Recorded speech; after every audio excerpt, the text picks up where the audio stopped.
G'day and welcome to the CRL Show. Paul Arundel and Geoff Stevenson back for another episode. And what a massive weekend of rugby league it was last weekend. And it just keeps on coming again this weekend. Geoff, did you get out and see anything over the weekend? Yeah. I got to the Newcastle Denton Engineering Cup and saw Lakes play the Lions at home, which was a great game. It was great weather. I think the weather's turning in some parts of Australia right now, but geez, last weekend, that we'll see in the highlights, there's a bit of patchy weather around the traps, but it was pretty good weekend to be out and about. Sorry, mate, I just turned my phone off just in case I get a call like last week. That's right. Well, no one cares about that stuff. Yeah, it was a massive weekend of footy, as we said, with Illawarra finally kicking off. They've had a couple of times where they've gone to kick off and they've had to pull the pin due to wet weather, but finally the Illawarra, the Mojo Homes Cup, kicked off. But we'll get to that shortly. We may as well get into the highlights of the results from the weekend, and we'll go to Group 7 first. And Gerringong hosted Shell Harbour. This was the match of the round, and lovely weather down there at the South Coast. Good crowd, great time of the day to be watching rugby league. 32-20 Gerringong Lions over the Shell Harbour Sharks, and just another perfect result for the Lions. They're still undefeated this year. Yeah, I rated Shell Harbour in this game to sort of cause a bit of an upset, but no, well played, Gerringong. Jamboree hosted Albion Park, and I'm not sure if it was something special for Jamboree to wear these jerseys, or they just put them on back to front. But they got the points, 26-8 over Albion Park, so that's a good win for the Super-Roos. Yeah, I was hoping the Super-Roos would do well this year. I was expecting them to, so that's a good performance. Now Bomaderry and the Berry Shoalhaven Magpies could not be separated, and this is what levelled things up, that little deflection and the halfback running a great 80 pick-up. Under pressure, you imagine thinking, I've got to win the game here, knowing it's on the line, picked up the ball and got it down just. Yeah, so 20-all, and then a bit of a night game, Milton Ulladulla hosting Kiama. This one also finished up a draw, 18-all. Yeah, God, you can't complain about the quality of rugby league when you've got close games like that. And the tries we're seeing scored at the same time. Yeah, to level things up here. Look at that. Yeah, the vision, result. I don't know what it was called, or whether you just kind of thought, no, he'll be out there. Give it a go. Out there. Yeah. And then the Stingrays hosted the Gorillas, and it was a bit of an arm wrestle, this one, but the Gorillas just did enough to get the points. Yeah. It's the kind of quality you expect from Group 7 and that kind of closeness of the comp. It'll be a very interesting year this year. I don't quite know who's going to come out in the end. No, it will be tough. 26-14 Warilla over the Shell Harbour Stingrays in round 4 of the Group 7 South Coast Rugby League. We'll move now to the Illawarra. And it was a bit of a double-header. It was a double-header. Collies hosted Cronulla Caringbah, their first taste of Illawarra Rugby League. And Collies, they didn't have it their own way. It was pretty close. But, they got the job done. 30-16 it was. And, Collies normally wear black with a white V, so that must be their away strip against Collies. And it's not a bad start for a new team to the comp, really. Yeah. Can't complain with that. And another new team, De La Salle, over Corrimal, 34-10. Perfect start. They'll be celebrating there down at De La Salle. Yes. This is a team that hasn't really had a senior team ever. Yeah, well, they have their own weird I shouldn't say them, but it's just the Sydney competitions. Here we are, Thurul, they defeated Dapto 38-16, and then the second game of the doubleheader, Helensburgh v West, and the Devils just thrashed the Tigers 54-10. Yeah, now they do have, going back to De La Salle and Cronulla Caringbah, they have like open grades and all that stuff when they play other areas. So they've just stepped up that extra level. I'm not sure if they'll. I think Cronulla Caringbah might have been in the Sydney Shield. Yeah. I think Cronulla Caringbah are around as a very low feeder club to Cronulla eventually. I think that's where they send players. It will be interesting if they picked a City v Country team now, if Cronulla Caringbah and De La Salle come under the Country banner. Yeah, it's interesting, or if isn't Illawarra it? is part of the City. No, and what I find compelling about it is that a lot of people would have expected over the years that the Metro would be encroaching on the country comps. Yeah. Now we're finding the country comps are encroaching on the Metro, and I don't see a problem with it. I think it's fantastic. Yeah. So Illawarra, round 1, or actually it was round 3, finally kicked off, so well done. to all involved down there. We'll go to Newcastle, and it was round 7 of the Denton Engineering Cup, and the match of the round was Central v Macquarie. Well done to Daniel Herrera for stepping in for this one at such short notice. And the Butcher Boys getting the points here in this one, 24-10. Scored some good tries, both teams. Yeah, a lot of kicks, high kicks. I think they're copying a little bit off what the NRL's doing these days with their bombs into the corner kind of thing. Yeah, we saw Cameron Anderson score a try a minute ago, and he had a hand in that one for Mauta to score. Up at Curry, it was a sad day for the Bulldogs. Maitland Pickers 52-0 over Curry in this one. A good crowd. Disappointing result for the red, white and blue.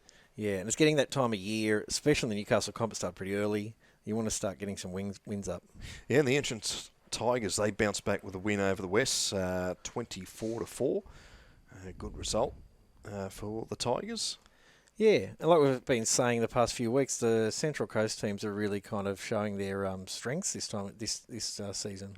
Well, this one was a real arm wrestle down at Morrie Breen Oval. Cessnock, with that try, they hit the front. So they're leading now 30-28, and this is how to win a game. But it's not quite a slip catch. It almost feels like a silly mid-on, where it's just popped up. And who was it that scored that? I think it was Jake Lewis, the front row. He scored a double a couple of weeks ago, so he loves scoring tries, the big front row. Yeah, well, he would have had a great night that night to sort of, no doubt, talking up that try like it was the hardest thing he'd ever had to do in his life, to win the game. It's fantastic. We've got the vision of it. Yeah.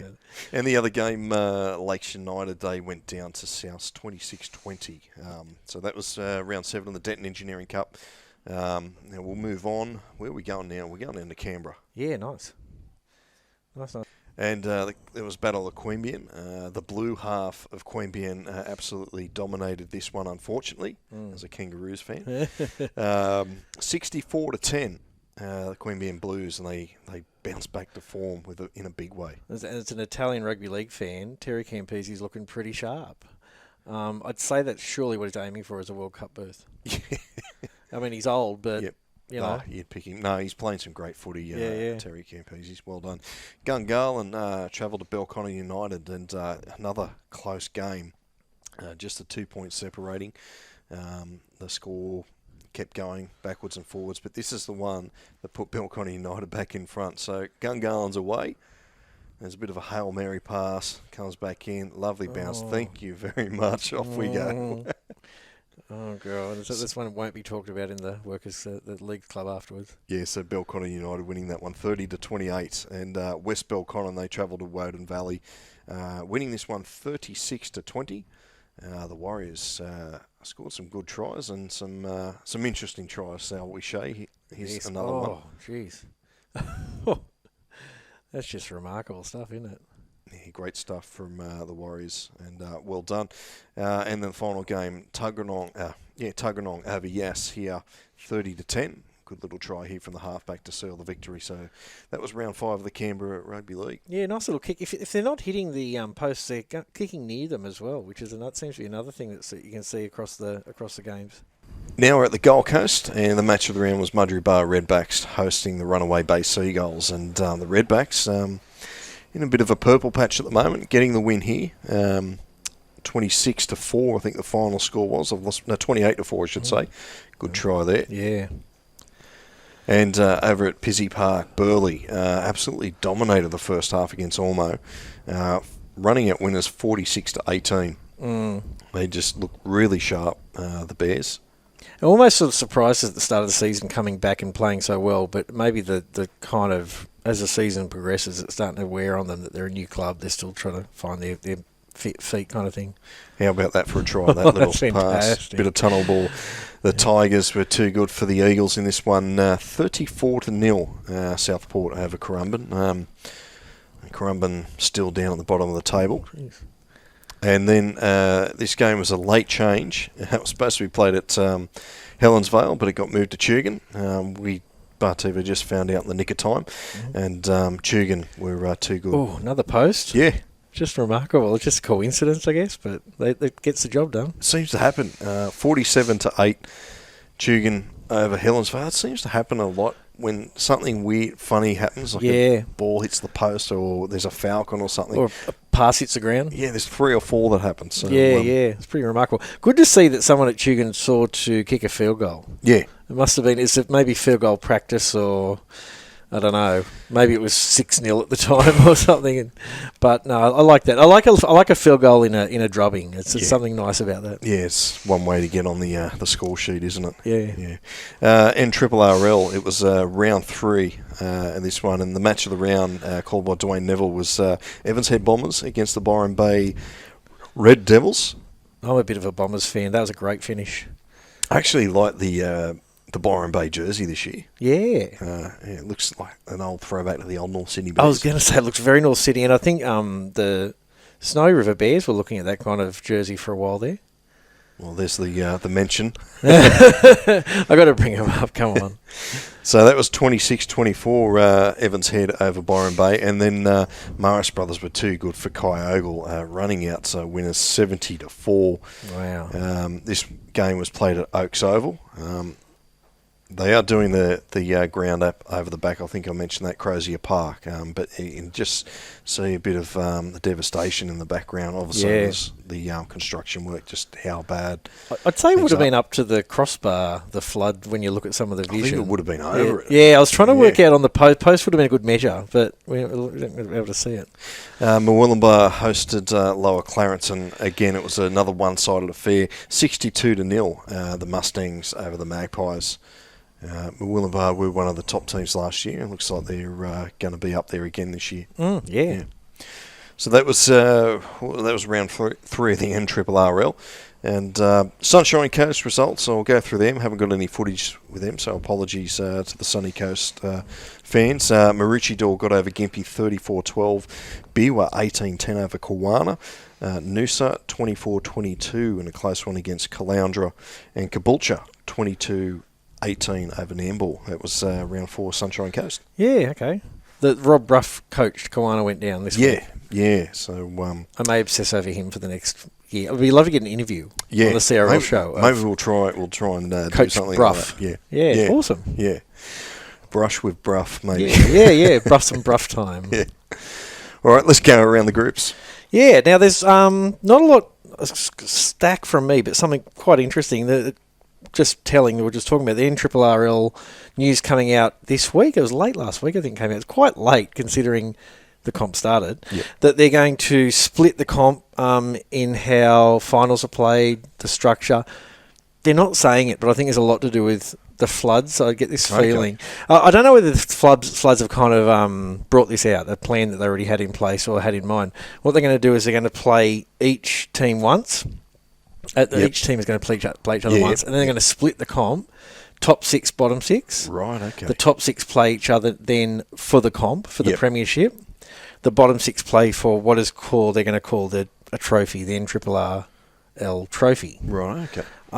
It looks pretty late, but the plan ultimately kept coming back to, when they talk about it, closer competitions, and you see some of the results from this week, and then maybe this is kind of reinforcing. Interesting though, like getting further down the track, you're running 7th, 8th, or 5th or 6th, and you're running 5th or 6th is probably a better example. Yeah. Shit, I don't think we can beat these top teams. No. We start dropping games, aiming for the trophy. Yeah. Maybe clubs don't think like that. No, I wonder whether there'll be a lack of interest. Like if you're coming 9th, and even if it's just a regular comp, you might think, we're coming 9th in the regular comp, fair enough. But if you're coming 5th in the trophy comp, you may feel like, okay, I'm playing in what is regarded, I guess, as a lesser comp, and I'm also probably not going to make any. I got no chances of winning in it, which is a bit demoralising, I guess. The only upshot I can see, or one upshot I can see, is that there are a lot of teams dropping out right now, and I think some of the reasons are they're getting flogged all the time. Yep. And they're finding no reason to kind of turn up every week. Whereas if you're now, come July or something like that, you're in the NRRL and Lower Clarence has managed to be coming 10th or something, suddenly when they split, they're 4th. Yeah. And they're like, right, okay, we're back on track. We can give ourselves a bit of a tilt. We've got a chance. Whereas in the past, they'd be like, okay, we're just going to play at the last however many games and go to Mad Monday kind of things, or Silly Sunday. So it does create that interest. I think deep. They're not saying it as much, but I think what this also implying here is the floods may have affected the quality of the teams this year. Yeah. And it's got to have. Would have. Yeah. And like I said, saying last week, what blows me away is that these guys live in the community, so they're dealing with businesses that are struggling or shut down. Yeah. Houses that are still getting cleaned out, a whole bunch of stuff. Some people might not have houses. So I think that is certainly a factor behind doing it this year, rushing it in. Yeah. Like any other year, they might say, let's just do it next year and we'll announce it and that kind of stuff. I think they did something similar when the first wave of COVID hit. They had a north and south competition. Yeah. So, yeah. I wonder whether just with that kind of example of the lower clearance guys having a shot too, whether this could be, and this will be something that the listeners can sort of reflect on, good for other comps. Other comps may look at this as a bit of a testing zone to see whether it's in their interests. Yep. I know the Peter McDonald Shield, obviously, they've gone through a lot of change there. Yeah. But at one stage, they were talking about divisions. Yes, yeah. And we kind of went, no, about divisions. But this is sort of like the in-between of a division. You're always in the comp. Yeah. But halfway through it, if you're struggling, then it's split. And you're now suddenly in the kind of first division sort of thing. So it'll be interesting to see whether other comps will look at it just to get those clubs that... was it Ningen? There's a few others. Narromine, they dropped back, didn't they? Yeah, Narromine. It seems like that they've just kind of said, look, we like playing rugby league, but we just can't get enough quality players together to be pushing every week to win the comp. It's like, well, maybe this could be a way of them saying, look, you can have a crack in the first round, and if things don't work out, you've always got the trophy to aim at. Yeah. I think one of the... sorry, just to digress on that, the hardest thing is... And RRL are actually in a bit of a, say... good position, if we could call it that. They've got 12, 13 teams if you include casino. Yeah. Where other comps don't so much have that luxury. Like you look down at Group 9, Riverina, what are they down to? 8 now with Junee pulling out, 8 or 9. Where Tumbarumba pulled out a few years ago, Cootamundra not so long ago. Yeah. If you go back even further, Harden dropped out as well. So, you can't expect top Wagga teams to travel to Canberra. Maybe. And it would take away from the final series if you've got you've got 5 teams in a comp and there's 4 of them in the finals or whatever. But anyway, it also could be. I mean, we can kind of get this vibe that New South Wales Rugby League want to kind of do some merging. Yes. Well, I mean, they did it. 2 years now with Wong and the entrance moving up to Newcastle. Those 2 clubs dominated Central Coast for years. Now and then you'd have an Erina or a Terrigal step up to the mark, but consistently it was entrance and Wong. So now they moved into Newcastle and they're proving competitive. Yeah, that's right. So anyway, it's just an interesting thing an alternate. I almost feel like someone's the alternate to the Peter McDonald Shield. So if there is that idea that they're going to move some groups together somewhere, I won't say who knows where, that they could do it this way, at least in the first few years, just to get a feel for clubs going, okay, look, we struggled with that. Yeah. I don't know. The Peter McDonald Shields Peter McDonald Cup has worked out okay, but if you're a team that merged and then were flogged every week, you'd be pretty ticked off that it happened. You'd be like, why am I in this comp where I'm getting flogged all the time by these other teams from another group sort of thing? So, it could work. Yep. Well, watch this space. Just anniversaries and stuff coming up. Something that might be closest to your heart. The Albury Thunder are celebrating their 10-year anniversary of their 2012 Group 9 title. Yeah, they won They won 3 in a row. Yeah. 3 in a row. Yeah. And that struck me because I didn't know that. And I thought there aren't that many in rural regional rugby league teams that can manage to do that. Yeah. There were strong teams that do well, but to win 3 in a row is quite hard in any comp, let alone the groups where you have some players maybe coming and going, some quality players coming into other teams and that kind of stuff. So they're having, on Saturday, they're having like a bit of a old boys come back. Yep. They're getting the team back together versus South City at home Saturday. So if you're in the area, it's one of those things it's great to go to. Yeah. It's a beautiful area down there in Albury. If you've never been down there, get down there. Yeah. Food is brilliant. Also, the old Group 13, they're having a reunion later on in the year, about October. We're not too sure on the date, but good luck to all the Albury people down there. Yeah, and just a quick one. Yeah. This is a bit more trivial, but I like the idea of it. The Raymond Terrace Roosters, who are a junior club, and I think they played. Would they have an A-grade team? Don't know. That's the funny thing with the Raymond Terrace Rugby League. They've got the men's as the the Magpies. Yeah, that's the women's are the Ravens, and the juniors are the Roosters. But they're not. Are they associated? Yeah. They're all together. I believe they are. Yeah, okay. Like most clubs, they split. New boards come in and join them back together. I'm pretty sure they're all together. Yeah, well, not. I will mention the Manshake one more time with the hope that. But I will mention a sponsor of Raymond Terrace Roosters. Anyone knows Raymond Terrace? You're travelling through the Hunter. It's kind of on the way up the coast. Yep. You might go near it. Terrace Diner and Play. Yeah. Don't know what place it means, but I think it's like my kids' play area and stuff. Yeah, okay. What they're doing is they're making a rooster burger. Yeah. But what I like about it is $1 for every burger you buy goes to the junior club. All right. And I think this is a great idea for any sponsor out there or any club looking for a sponsor and put it out there, our burgers now cost $1 more, but that $1's going to your local club. Yeah. I wonder if they deliver. I don't know. Do you want to know what's on it? Yeah. Get ready. Oh, here we go. It's grilled chicken, because you've got to be healthy. It's not rooster. Chicken, bacon, cheese, avocado, tomato, onion, pineapple, beetroot, lettuce, and aioli. Sounds pretty damn Think good. on a bun. I'm just trying to get my head around how close the pineapple and the avocado get to each other, because I don't think you'd want those two sharing, being neighbours. Yeah. But anyway, I just thought, simple idea, nice idea. Get out of that country. Could be on a Friday night, schooners are $1 more. Why are they $1 more? Because they're going to your local club. Yeah. And what I like about that is it goes the whole year round. Yeah, you have one washout, you'll lose a whole bunch of money. But if your sponsor says, look, you can sell these burgers in January. So you got to order the rooster burger, or you got to tell them I want the rooster burger, and you order the rooster burger, and it's like rooster burger, hold the avocado, onion, pineapple, beetroot, lettuce, and because I can't fit it all in. But yeah, it's up there, and it's from what I understand, I haven't been there yet, but I understand it's pretty well signaged that burger costs $16, but $1 of it's going to the local club. All right, I know where I'm taking Sarah for our takeaway. Yeah, exactly. So anyway, like I said, talk about ideas, ways of creating revenue. Yeah. These sponsors are there. I mean, some sponsors can't, like a plumbing service can't say, I'll charge you $100. I'd have a problem with that. Yeah. But your local retail guys should do it. Yeah, no, well done to the Roosters and the Raymond Terrace Terrace Diner and Play. Yeah. Let's go down there. They could be a new sponsor next week. But it's not up there with the changes of the NRRR Premiership, but it is big news. Yeah, you're travelling through, going on holidays or whatever. Yeah. Don't stop at that other place of the Golden Arch thing. No money goes to that joint. Yeah, cool. Yeah, awesome. Okay, that's all I got. No worries. Well, what have we got here? We've got a bit of just a bit of a product placement. The other week I noticed that Cowra Rugby League, they're celebrating 100 years, and the local newspaper, the Cowra Guardians, basically gone through their archives and put together a bit of history. There it is there, up on your screen.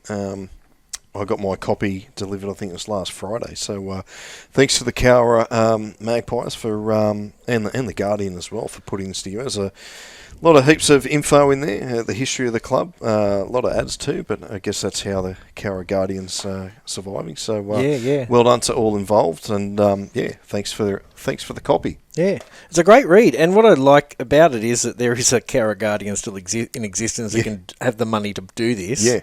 But I like the new unique ways that clubs are celebrating. We saw Kiwana's documentary, the Rob Bruff filmed documentary, a few weeks ago. I really like that they, some clubs can't afford to do all this big stuff, but I like how they make an effort recognising the history and recording the history, because I think a lot of people that do this, they realise you've done a lot of this sort of stuff.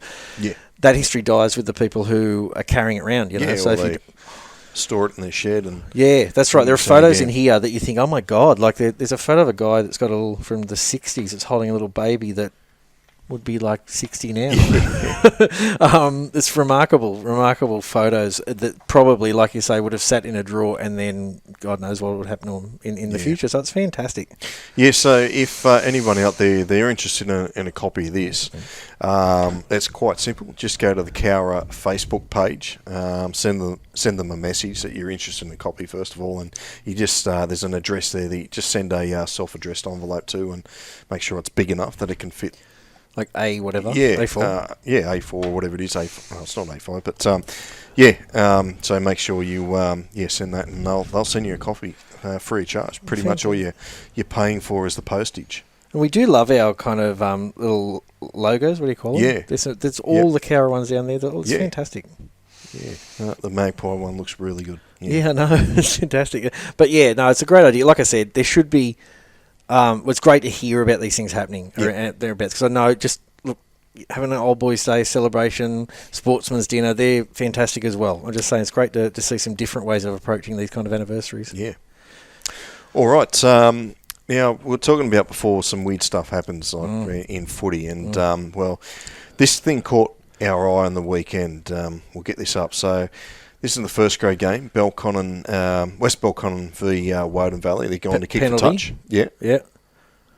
And he's got there. Yeah, the bounce of the ball was one thing, because it could have gone absolutely anywhere after it was bounced off the hands of just happened to kind of head towards the end goal. The try scorer, to his credit, was running.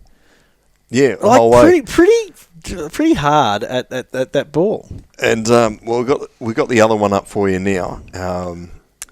Sort of similar, you could say. So this is we actually showed this in the highlights moment ago. So here it is. Wyong hits the post. Bang! What a catch! What a try! Yeah, and to win the game. That's one thing that we can't be lost there. That like I said, that would just. My God, that night he will be telling that story probably the rest of his life. You see on the right, the halfback. I think that's who the kick was meant for, Lachlan Hannigan. But Jake Lewis. They'll never talk about that. They'll say no. It was always the plan was Lewis threw to score off the post.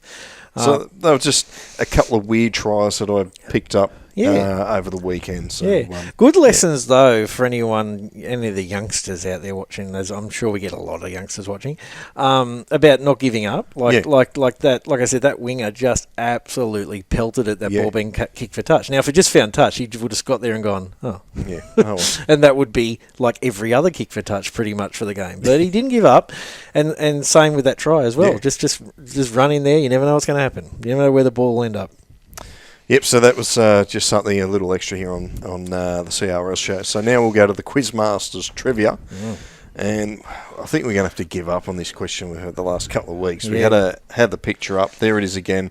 Can you name this team and the mascot? And we had a couple of guesses, but no one got close. They got a couple. There was a few guesses that got close, but the answer is Hexham Mosquitoes or Hexham Mozzies. Yeah. So no one got the prize, but and an area renowned for its mozzies, which is kind of it's always the way with a lot of these mascots. They're obviously often named after something in the community. Yeah. Hexham Greys are very renowned, big, angry, sore, stinging mozzies. Yeah. So anyway, the Quizmasters trivia question this week is, we thought we'd keep a bit of a Cowra theme while we're celebrating 100 years. Name a famous player from Cowra who represented Australia. It's a pretty easy one this week. Yeah, okay. Can be easy, but there's a lot of history in Canberra, obviously. So it's got 100 years to think about it. So good one. Yeah, so that's Quizmaster trivia question this week. You can leave a message or send us a PM on Facebook on the website, or you can email rugbyleague@bartv.com.au. Yeah. All right. Well, we're almost through it again. We'll move into this weekend's footy, and we'll go to Group 7 first. The fixtures there up on your screen. Which one of those, Geoff, do you like? I like, actually, Jamboree is my sort of sentimental favourite, I guess. So that could be a good game. Warilla played really well this week. So that could be a cracker. Gerringong and Nowra. I mean, Gerringong are in great form. So I think it's just great to watch them play. Yeah, so if you're listening, Gerringong host Nowra, Milton Ulladulla hosts Shell Harbour, Albion Park at home to Berry, Stingrays v Kima. I think that'll be a good close one too. Yeah. And Warilla hosts Jamboree. That's round 5 of Group 7, as I've just kicked my headphones out. Hello. I'll just keep talking while you're talking. I don't know what I've done. I can see levels, so that's the main thing. Luckily enough, actually, it's really odd. The areas that have had a lot of rain in the past 3 months don't seem to be getting any for a while now. Yeah. And the areas that haven't had rain, I think, are getting it in the next week or so. So at least they're going to get some clear air down there to get some games in. All right, second week, round one of the major homes at Illawarra. That's the first. What do you say? The first Sutherland derby of the Illawarra Rugby League. So Cronulla Caringbah hosts De La Salle. Thuril v West Illawarra. That'll be a beauty. Collies at home to Corrimal. Dapto v Helensburgh. Telling you, De La Salle and some of their other kind of stuff that they put online and stuff call themselves De La Salle Caringbah, which I wonder whether if you're in Caringbah, can you now go, well, are you a Cronulla Caringbah or are you a De La Salle Caringbah? It would quite make it interesting. And where we go now, Newcastle. It's actually a rep round, but there's the games there on your screen. Wyong hosts Central, the Tigers against the Lions. That'll be a good one. And Curry host Macquarie. Yeah, there is a rep game this weekend. We failed to mention that. The Newcastle Rebels are travelling down to Canberra to take on the best of the Canberra Region Rugby League down there. And I believe the George Took Shield representative team are also taking on the Woodbridge Cup. Oh, right, okay. Team. Wow. That'll be a good game. Yeah, also... And with the rep round, there's no men's, so there's no first grade men's reserves or ladies league tag, but they're doing a magic round of the Katrina Fenning Shield. Nice. So the representative games are played on Saturday, then Sunday, it's also Saturday. There's there 4 games of Katrina Fenning Shield. That's this weekend? Yes. Are they calling it a magic round? Yes, well, we've put it in our schedule as a magic round. Is that the magic round everyone's talking about this weekend? Yes. Good. Yeah. Okay, I could hear it talk about it on the radio a lot. That's fantastic, though. That's a really great idea. I love a magic round, They did something very similar last year, and so well done to Canberra Rugby League. The guys down there do a great job pushing, promoting women's rugby league. Somehow, they didn't get a... franchise in the NRLW, where other areas, not mentioning, but very close to home, pipped them. I don't know how, but that competition is very good, well run. So and I like how they take an opportunity. There's a rep round. Let's just not just do nothing about that. Let's turn it into an opportunity. Yeah, that's it. That's a great idea. Yeah. So well done. So. All those games will be on Bar TV.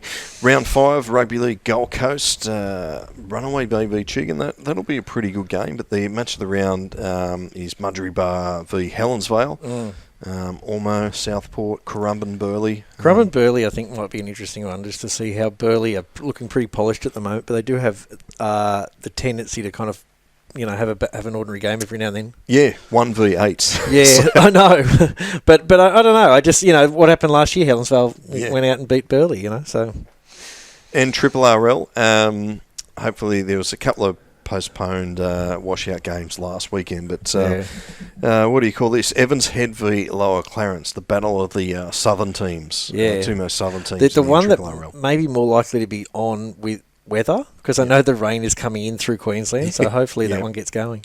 Ballina v Morris Brothers, that'll be an absolute beauty there at Kingsford Smith Park. Northern United against Byron Bay, and Balambul Coogin, that'll be a good test for the Jets because they're on the way up. Coogin with a benchmark last year, so that'll be a cracking game. And the last one there, Murwillumbah v Mullumbimby. Try saying that 10 times. Yeah, really fast. I was going to say, well, I'm not going to even try. Kyogle and Tweed Coast, they have the bye. Yeah, and like I said, for those who aren't unaware or don't know the area, there's a bit of rain coming from the north, so some of those games may...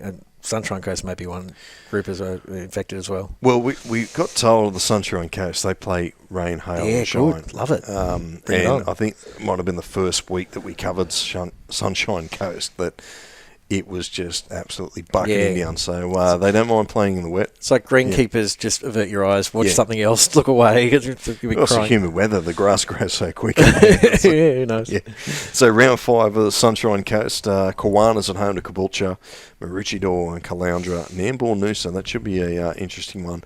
And Biwa host the Gympie Devils. Yeah. There were some good games up there. If they're running, could be some awesome rugby league to watch on Bar TV if they're running in the rain, because that could be some great close. Could tighten the games a bit. Yeah. All right, mate. You off anywhere this weekend? Yeah. No, I don't know yet. There's too many opportunities to go somewhere. No, I don't know. You can always sit at home and get the multi-screen happening. And watch hell yeah! Games. Hell yeah! And that's pretty much the case. If I'm at home, I'll have Bar TV on and settling in for a nice quiet Saturday arvo probably. Yeah. I know next week we're going to have our politics special. Yes. On the CRL show. Yes. We're trying to put together a team of rugby league politicians and vice versa. One thing I was a bit not sure about is Barnaby Joyce loves playing touch, but I don't know whether he ever played. He loves playing football as well, touch football. Touch football. But he kills for a game. Yeah. Like you see some of the footage of him playing in the Pollies versus Journos comp, whatever. He would have been a great front rower. He's very rugby league in lots of ways. Lots of ways we probably can't talk about right now. But he's a very rugby league. He's a very rugby league kind of guy. He likes a beer. He likes to chat. Goes to the pub. I'd be very surprised if he hasn't played at some stage. Yeah. So we're going to come up with a politician or rugby league people that have gone into politics. 13. Yeah. Or politicians that have gone into. No, that's never happened, has it? No. No politician's gone, I'm going to play for South next year. You know, but pretty much the other way around. But we will see. But they're getting quite a number as we're putting them together, and see if we can get maybe a front bench of rugby league players. Minister for Defence, Minister for Finance, Minister for Housing, Minister for Racing. Jeez, plenty of rugby league players would be keen on that. But anyway, that's next week. All right. Can't wait for that.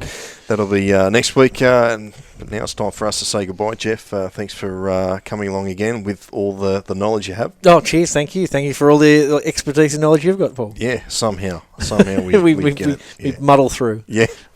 All right, that's all from the CRL show. We'll catch you next week. Cheers. See ya.